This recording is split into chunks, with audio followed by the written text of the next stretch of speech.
сәлеметсіздер ме, құрметті оқырман? Жаңа әңгімені қабыл алыңыздар. Адам бойына қорқыныш ұялататын өмірде болған тылсым оқиғалар. Осыған дейін көптеген адамдар түсініксіз, таңғажайып оқиғаларды басынан өткергені туралы көптеген ақпарат бар. Сіз де ғаламтор арқылы сондай ақпараттардың бірнешеуін кездестірген шығарсыз. Ал бастайық. Осыған дейін көптеген адамдар түсініксіз, таңғажайып оқиғаларды басынан өткергені туралы көптеген ақпарат бар. Сіз де ғаламтор арқылы сондай ақпараттардың кемінде біреуін оқыған шығарсыз. Біздің өмірімізде біз біліп түсіне бермейтін құбыжық, елес туралы аңыздар мен оқиғалар бар. Кейбір адамдар бұл адамның қиялынан пайда болған оқиға десе, қалғандары бұл оқиғаға сенеді.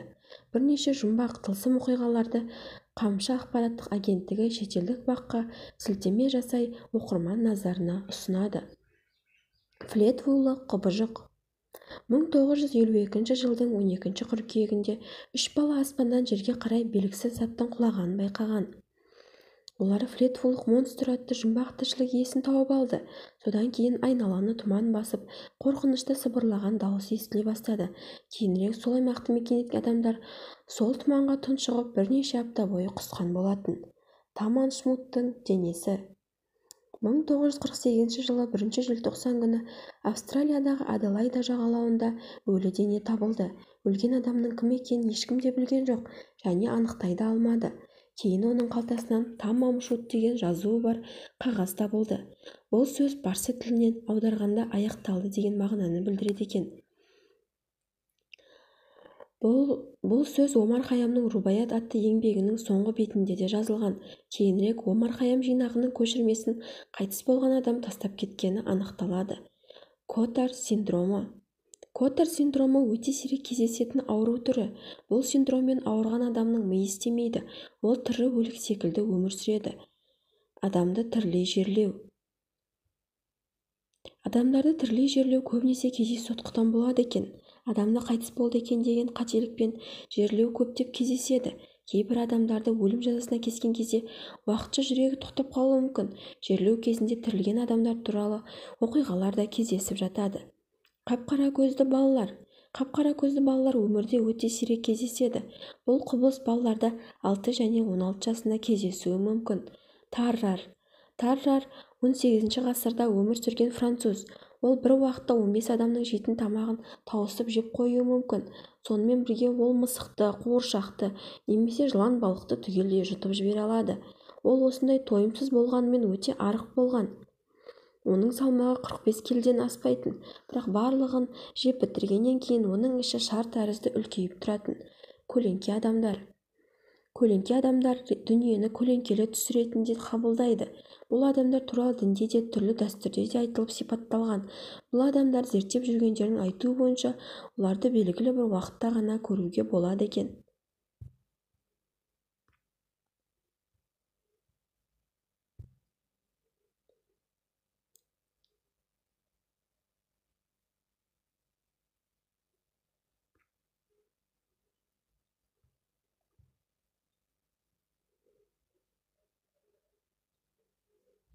Орманда болған жұмбақ оқиға. Өмірде болған оқиға желісімен. Айжанның төсек тартып жатқанына жарты жыл болды. Айжан 7-ші сыныпты тамамдап жазғы демалысқа шыққанда анасы оны бір аптаға көрші ауылдағы ағасының үйіне жіберген еді. Сол үйден қайтып келгеннен кейін 3 күн өтпей-ақ төсек тартып жатып қалды. Мәселе физикалық саулығында емес, психологиялық жағдайында. Себебі төсек тартып жатып қалғалы бері ешкіммен сөйлеспейді, бір нүктеге қарап жата береді. Арасында өздігінен қарқылдап күлетіні бар. Мұндай кезде әкесі үйге сыймай, қызының мұндай мүшкіл халін көруге дәті шыдамай сыртқа шығып кетеді. Анасы болса жан ұшыра қызына көмектескісі келеді. Бірақ қызы тіпті анасын мүлде көрмегендей, даусын естімегендей кейіп танытады. Айжан ауырып қалғалы бері өзге түгіл туған анасын танымайды. Айжан тіпті өз бетінше дәретханаға шықпайтын болды. Дәрігерлер одан ешқандай кінәрат таппады. Ал психологтар жындыханаға жатқызу керек екенін айтады.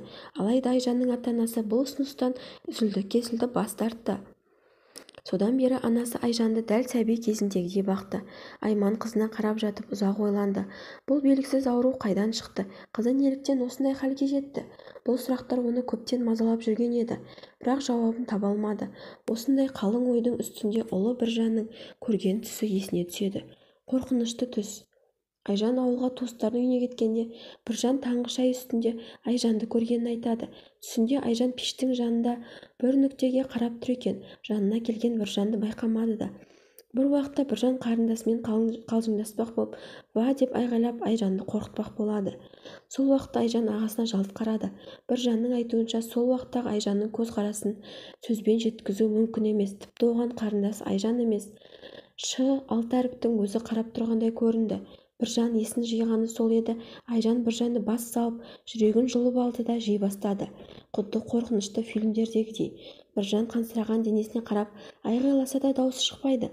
Осылай қиналып жатып оянып кеткенін айтады.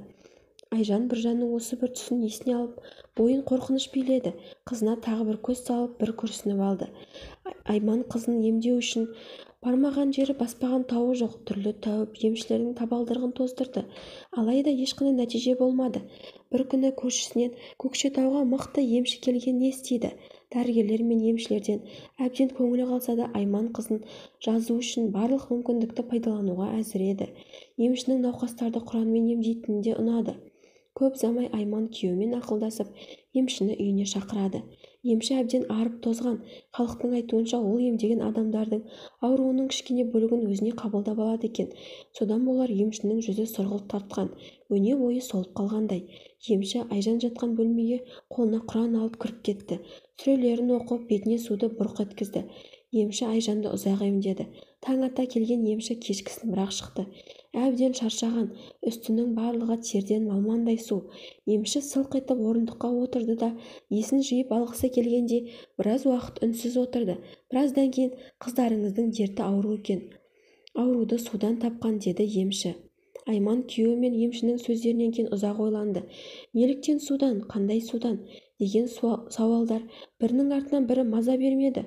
Ойға шомып отырғанда Айжанның «Анашым, анашым» деген даусын естіді.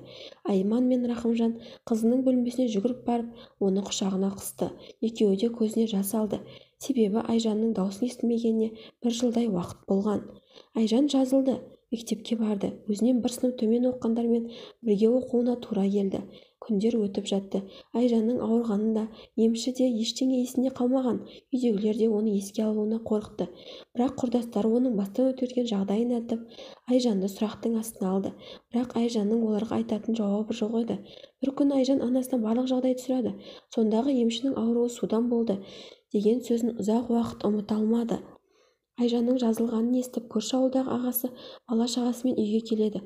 Оның Айжанмен қатарлас Әсия деген қызы бар. Екеуі айырылмас дос еді.